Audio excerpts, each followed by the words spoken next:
మనుషులకి చాలా అంటే కామన్ డిసీజ్ అందరికి తెలుసు. Heart attacks and common. So heart problems లోపల అన్నిటికన్నా commonest heart attack. Heart attack వచ్చినప్పుడు కూడా యూజువల్లీ చనిపోయే వాళ్ళలో అంటే సగానికి సగం మంది హాస్పిటల్ జరగకుండా చనిపోతారు ఏ దేశంలో అయినా సరే. వాళ్ళలో 90% మంది హార్ట్ రిథమ్ ప్రాబ్లమ్స్ వల్లనే చనిపోతారు. అలాగే క్రానిక్ అంటే లాంగ్ టర్మ్ ఉన్న రిథమ్ ప్రాబ్లం అన్నిటికన్నా కామనెస్ట్ ఏంటంటే ఏట్రియల్ ఫిబ్రిలేషన్ అంటారు. అంటే హార్ట్ లో పై గదులు చాలా ఇర్రెగ్యులర్ గా ఫాస్ట్ గా నిమిషానికి 300-400 సార్లు కొట్టుకుంటాయి. అలాంటప్పుడు ఏం ఎఫెక్టివ్ కాంట్రాక్షన్ లేకపోవడం వలన ఆ పై గదుల్లో బ్లడ్ క్లాట్ అయ్యి చిన్న చిన్న ముక్కల్లాగా ఊడి వెళ్ళి బ్రెయిన్ స్ట్రోక్ రావచ్చు. సో ప్రతి 4-5 బ్రెయిన్ స్ట్రోక్ లో ఒకదానికి కారణం ఈ గుండె దడ. చాలా మందికి తెలియదు ఈ దడ ఉన్నట్టు. సో ఎలా తెలుస్తుంది? కొంతమందికి దడ అనిపిస్తుంది, గుండె కొట్టుకుంటా ఉన్నట్టు ఇర్రెగ్యులర్ గా వాళ్ళకి తెలుస్తుంది. కొంతమందికి నడిస్తే ఆయాసం రావటం, లేకపోతే బాగా టైర్డ్ గా అనిపిస్తాం, లేకపోతే హార్ట్ పంపింగ్ తగ్గిపోయి కొంతమంది అడ్మిట్ అవుతారు. ఎందుకంటే ఈ ఇర్రెగ్యులర్ బీటింగ్ వలన గుండె పంపింగ్ కూడా తగ్గవచ్చు.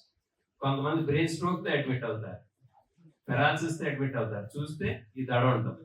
ఈ దడ మూలానే బ్రెయిన్ స్ట్రోక్ అనమాట. ఇవన్నీ కాకుండా కూడా ఈ దడ ఉన్న వాళ్ళకి మోర్టాలిటీ అంటే చనిపోయే ఛాన్సెస్ ఒక 30-50% హయ్యర్. సో ఈ దడ అనేది చాలా ఇంపార్టెంట్, చాలా కామన్. స్పెషల్లీ వయసు పెరిగిన కొద్దికి కామన్, బరువు ఎక్కువ ఉన్న వాళ్ళకి, గురక ప్రాబ్లం, బీపీ ఉన్న వాళ్ళకి కామన్. ఇంకొకటి ఏంటంటే ఇది ఒక ఎపిడెమిక్, డయాబెటీస్, హార్ట్ అటాక్స్ లాగానే ఇది కూడా ఒక ఎపిడెమిక్. అంటే లైఫ్ స్టైల్ డిసీజ్. దీని వల్ల చాలా ర్యాపిడ్ గా ఆల్ ఓవర్ ది వరల్డ్ పెరుగుతాను, ఇండియాలో కూడా చాలా కామన్ అయిపోతాను. సో దీనికి మనం ఎర్లీగా డిటెక్ట్ చేయాలి దడ ఉంది అని. అది ఈ మధ్య ఈ యాపిల్ వాచ్లోను వేరే డివైజ్లోను చాలా తేలిగ్గా తెలుస్తుంది ఈ దడ ప్రాబ్లం ఉంది అని.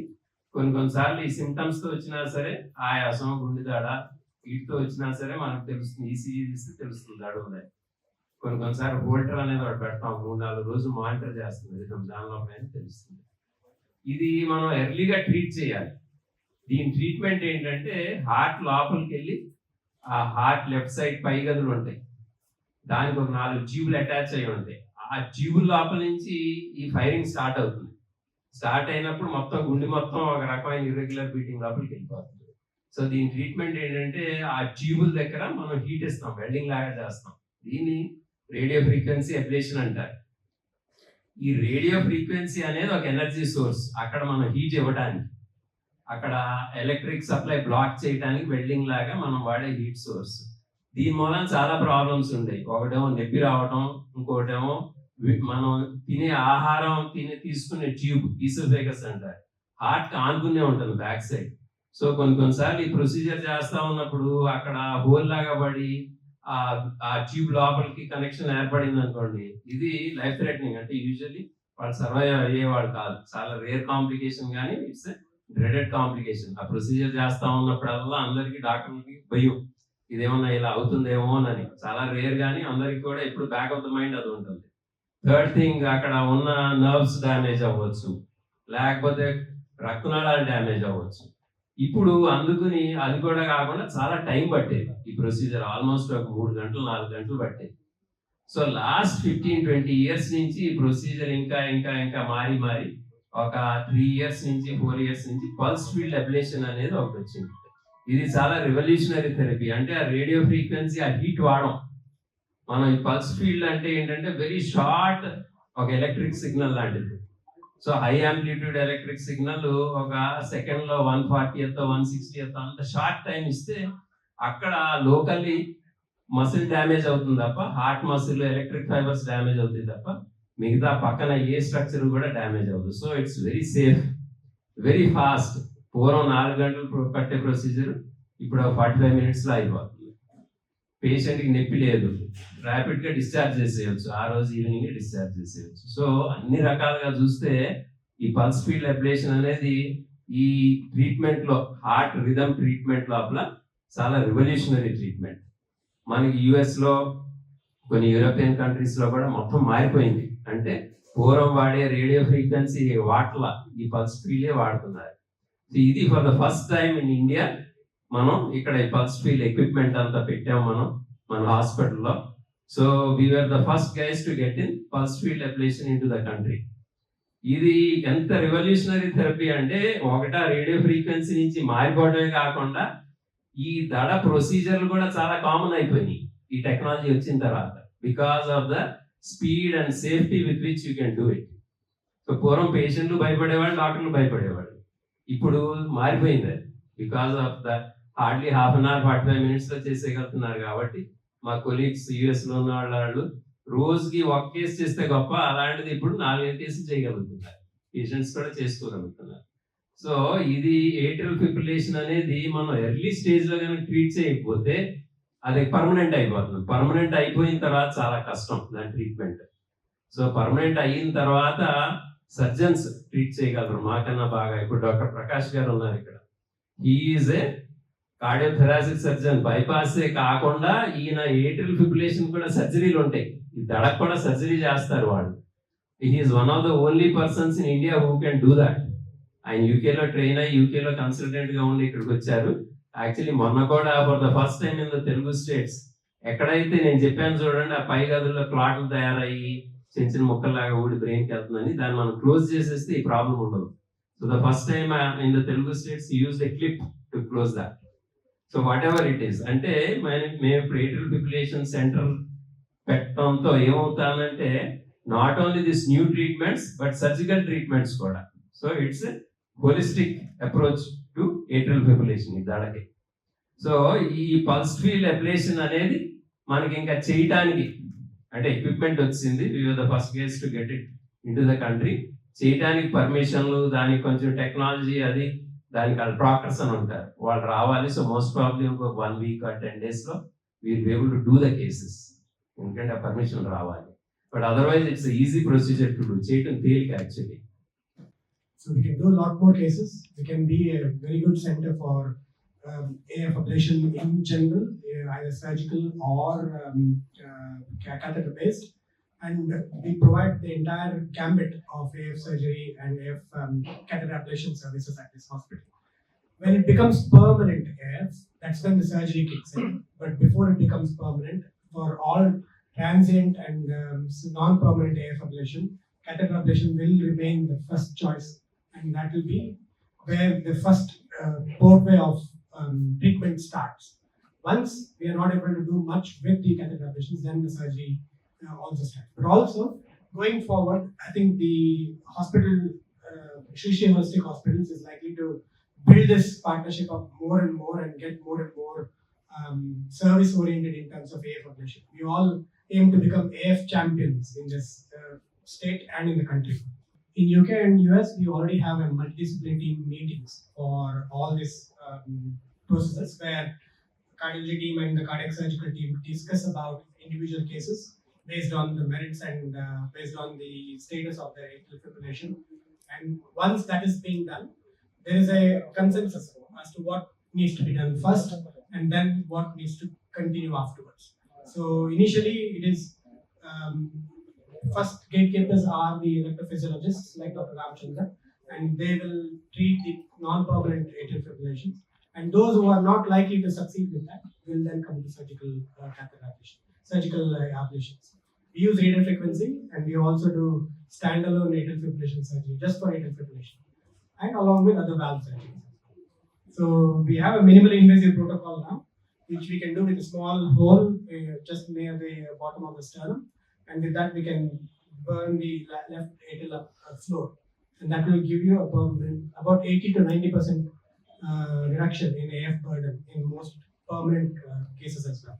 మీకు చాలా మందికి యూఆర్ ఆల్రెడీ డూయింగ్ మెడికల్ కాబట్టి మీకు తెలిసేమో, కానీ చాలా మంది వ్యూవర్స్ తెలియదు. అంటే ఈ బ్లాక్, ఇది హార్ట్ బ్లాక్, ఇది ట్రీట్మెంట్ సేమ్ కాదు. నెంబర్ 1 అది మీకు we have to make it more clear. ఇది heart electrical circuit. Heart 2 circuit ఉంటాయి. ఒకటి blood circuits, that is what produces heart blocks and heart attacks. Ramachandra garu first చెప్పినట్టు. Second thing is this one, అది electrical wiring short circuit వల్ల వచ్చే problems, that is atrial fibrillation. ఒకటి. రెండోది atrial fibrillation is very morbid. అంటే ఒక heart problem తో చనిపోవటం ఒకటి, అది కాకుండా హార్ట్ ప్రాబ్లమ్ ఉన్న వాళ్ళకి స్ట్రోక్ వస్తే ఎట్లా ఉంటుంది, paralysis stroke. Many of the paralytic strokes Ramachandra garu చెప్పినట్టు is because of atrial fibrillation. So దీని diagnosis and treatment. Diagnosis important number 1. దాని ట్రీట్మెంట్ ఆప్షన్స్ ఇప్పుడు వచ్చాయి కాబట్టి easy option safer options and much quicker options. So మన patients could use చేయాలి. I'm sure that మన hospital will be in the forefront of providing this service to the community locally and even nation at large.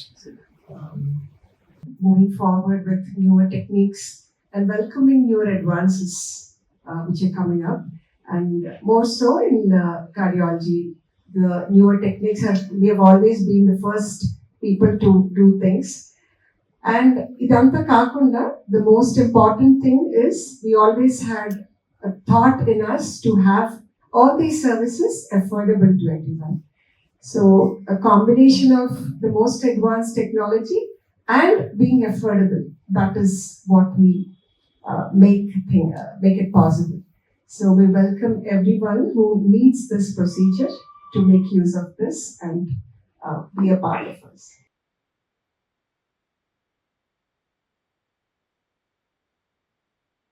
So గుండె దడకి మనం treatment చేసేది, electric treatment చేసేది radio frequency ablation అని ఉండేది.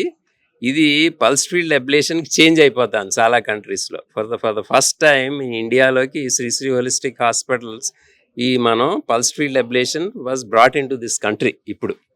So ఈ pulse field అబ్లేషన్లో advantage ఏంటంటే చాలా ర్యాపిడ్, చాలా స్పీడ్, ఫాస్ట్గా అయిపోతుంది, చాలా సేఫ్గా అవుతుంది. పక్కన నర్వ్స్, బ్లడ్ వెసల్స్, అలాగే మనం తినే ఆహారం తీసుకెళ్లే ట్యూబ్ ఏదైతే హార్ట్ బ్యాక్ సైడ్ ఉంటుందో అవి ఏమి డ్యామేజ్ అవ్వకుండా ఉంటుంది. So confidence level for doctor and patient is very high, procedural efficacy is high, pain ఉండదు, అండ్ డే కేర్ ప్రొసీజర్ అంటే చేసేసి ఇమీడియట్లీ పంపించేయచ్చు. మనం జనరల్ అనెస్థీషియా కూడా ఇవ్వని అవసరంలా. మనం ఇంట్రాకార్డియాక్ ఎకోకార్డియోగ్రామ్ అనేది వాడతాం. అంటే ఎకోకార్డియోగ్రామ్ ఏదైతే బయట నుంచి చేస్తామో ఆ ట్యూబ్ లాగా పెట్టి హార్ట్ లోపల నుంచి కూడా చూడొచ్చు. సో దాని మూలాన మనం జనరల్ అనెస్థీషియా ఇవ్వని అవసరంలా. సో ఈ పల్స్ ఫీల్డ్ అబ్లేషన్ అనేది రెవల్యూషనరీ ట్రీట్మెంట్ అనమాట. అంటే వరల్డ్ ఓవర్ ఆ రేడియో ఫ్రీక్వెన్సీ అబ్లేషన్ నుంచి చేంజ్ అయిపోతాను. So for the first time మన ఇండియా లోపలికి ఈ పల్స్ ఫీల్డ్ అబ్లేషన్ అనేది ఇక్కడికి మన హోలిస్టిక్ హాస్పిటల్లోకి తేగలిగాం.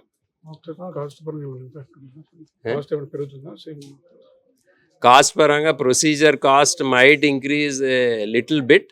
దీనిలో అడ్వాంటేజ్ ఏంటంటే సేమ్ మనం ఏదైతే క్యాథెటర్ ట్యూబ్ లాంటిది వాడతామో దాంతోనే మ్యాపింగ్ కూడా చేయొచ్చు. పూర్వం మ్యాపింగ్ అంటే మనం హార్ట్ షేప్ క్రియేట్ చేయడానికి, అది ఎక్కడ మనం హీట్ ఇస్తున్నాము అవి చూసుకోవడానికి వేరేది వాడేవాళ్ళం. ఇప్పుడు ఇది సేమ్ క్యాథెటర్ కాబట్టి ఐ డోంట్ థింక్ మరీ కాస్ట్ పెరుగుతుంది, కొంచెం పెరుగుతుంది. అన్ని పేషెంట్స్ ఎట్లా ఈ దడ ఏట్రియల్ ఫిబ్రిలేషన్ అనేది అన్నిటికన్నా కామనెస్ట్ లాంగ్ టర్మ్ దడ అనమాట, అంటే హ్యూమన్ బీయింగ్స్కి. సో చాలా క్యాథ్ ల్యాబ్స్లో యూఎస్లో కానీ యూరోప్లో చేసే ప్రొసీజర్స్లో ఆల్మోస్ట్ 80% ఏట్రియల్ ఫిబ్రిలేషన్ అబ్లేషన్లే ఉంటాయి. సో ఇది ఒక చాలా కామన్ ప్రొసీజర్ వెస్ట్లో. కాకపోతే ఇది కామన్ ఇప్పుడు ఇంకా కామన్ అయింది, ఎందుకంటే పల్స్ ఫీల్డ్ అబ్లేషన్కి వాళ్ళు మారిపోయారు కాబట్టి రేడియో ఫ్రీక్వెన్సీ నుంచి. సో ఇప్పుడు ఇండియాలో కూడా we anticipate that with the is of this procedure and the efficacy and all the benefits that I mention చాలామంది చేయించుకుంటారు ఇప్పుడు.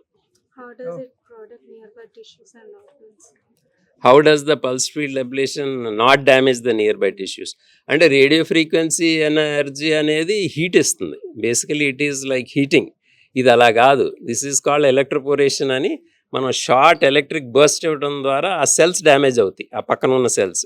సో ఈ కొన్ని బ్లడ్ వెసల్స్ కానీ నర్వ్స్ కానీ మనం తినే ఫుడ్ పైపు అసలు ఎలక్ట్రోపోరేషన్ అక్కడ అవ్వదు. So they are not damaged at all. So కాన్ఫిడెంట్గా మనం చేసుకోవచ్చు. There is no age limit. Actually atrial fibrillation అనేది ఏజ్ పెరిగిన కొద్దికి ఇన్సిడెన్స్ పెరుగుతుంది. సో ఆల్మోస్ట్ 80-90 ఇయర్స్కి 30-40% మందికి ఏట్రియల్ ఫిబ్రిలేషన్ ఉంటుంది. సో మనం ఏ ఏజ్కైనా చేయొచ్చు. స్పెషల్లీ ఇలాంటి ప్రొసీజర్లు అందుకనే చాలా ఫాస్ట్గా చేయగలిగే ప్రొసీజర్ చాలా ఇంపార్టెంట్, సేఫ్గా. ఎందుకంటే ఆల్రెడీ ఈ పేషెంట్స్ 70 ఏళ్ళు 80 ఏళ్ళు ఉండొచ్చు, ప్లస్ వేరే ప్రాబ్లమ్స్ అన్నీ కూడా ఉండొచ్చు. గుండె రక్తనాళాల బ్లాక్, కిడ్నీ ప్రాబ్లమ్స్, ఇవి బ్రెయిన్ స్ట్రోక్స్. ఇందాక చెప్పాం కదా, ఏట్రియల్ ఫిబ్రిలేషన్ వాళ్ళకి ఆల్రెడీ కొంతమందికి బ్రెయిన్ స్ట్రోక్ ఉంటుంది ఏట్రియల్ ఫిబ్రిలేషన్ మూలాన.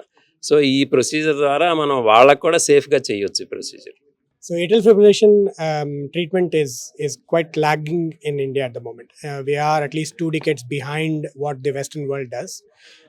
There are lots of places where we don't even have the kit I think Holistic Hospital is quite good in the terms of getting that advanced kit already into India and beating most of the competition around. Mostly, also being able to provide a good treatment platform for AF treatment.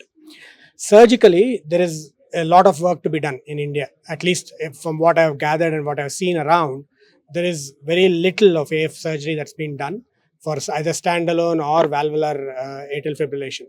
So this is mostly for the second aspect of AF when it becomes permanent. So about 2 weeks ago, we did a first in Telangana, third in India AtriClip.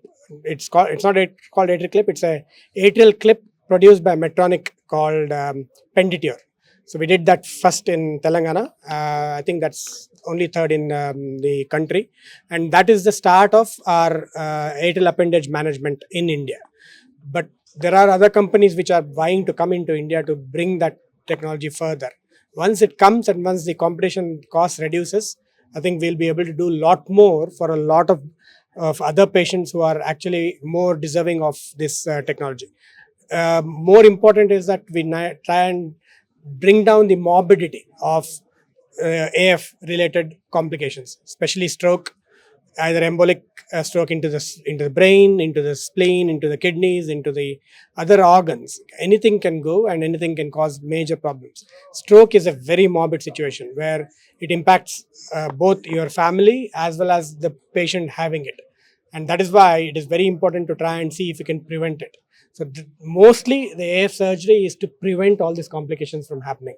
And we are trying to bring it out as much as possible, as quickly as possible, whenever there is industry support with this. ఇది ఒకటి అంటే ఇది for the first time ఒక atrial fibrillation ablation or atrial fibrillation management centre పెడుతున్నామండి. దీనికి doctor గారు చెప్పినట్టు మనం ఇనీషియల్ ఫేజ్లో అంటే కొత్తగా స్టార్ట్ అయినప్పుడు ఈ దడ మనం చేసే ఈ పల్స్ ఫీల్డ్ అబ్లేషన్ కానీ ఇవన్నీ పర్క్యూటేనియస్ అంటారు, అంటే తొడ దగ్గర నుంచి వెయిన్ ద్వారా చేసే procedure, day care procedures. Morning చేస్తే ఈవినింగ్ వెళ్ళిపోవచ్చు. కానీ కొంచెం డిసీజ్ ముదిరిన తర్వాత అది పర్మనెంట్ అయిపోయినప్పుడు సర్జరీస్ చేయాలి. ఎలాగంటే ఇప్పుడు కవాటం మార్చే సర్జరీ చేసినప్పుడు చాలాసార్లు దడకు కూడా సర్జరీ చేస్తారు, మేజ్ అంటారు. అలాగే ఉట్టి దడకు కూడా చేస్తారు. ఉట్టి దడక చేసేవాళ్ళు డాక్టర్లు ఇండియాలో చాలా అన్కామన్. సో డాక్టర్ ప్రకాష్ గారు ఉండటంతో ఇప్పుడు ఏమవుతుందంటే ఇటు నుంచి అటు ఫుల్ స్పెక్ట్రమ్ మనం ట్రీట్మెంట్ ఇవ్వగలుగుతున్నాం. స్టార్టింగ్ ఆఫ్ ద డిసీజ్ బాగా ఫుల్ ఫ్లెడ్జ్డ్ బాగా ముదిరిపోయిన డిసీజ్కి కూడా మనం ట్రీట్మెంట్ ఇవ్వగలుగుతున్నాం. అలాగే కాకుండా ఇందాక చెప్పినట్టు దీనికి ఏట్రియల్ ఫిబ్రిలేషన్కి ఏంటి, ప్రిమేచ్యూర్గా చనిపోవటం, హార్ట్ పంపింగ్ తగ్గటం, బ్రెయిన్ స్ట్రోక్స్ రావటం, ఇవన్నీ కూడా మనం ఈ ప్రొసీజర్స్ ద్వారా తగ్గించవచ్చు.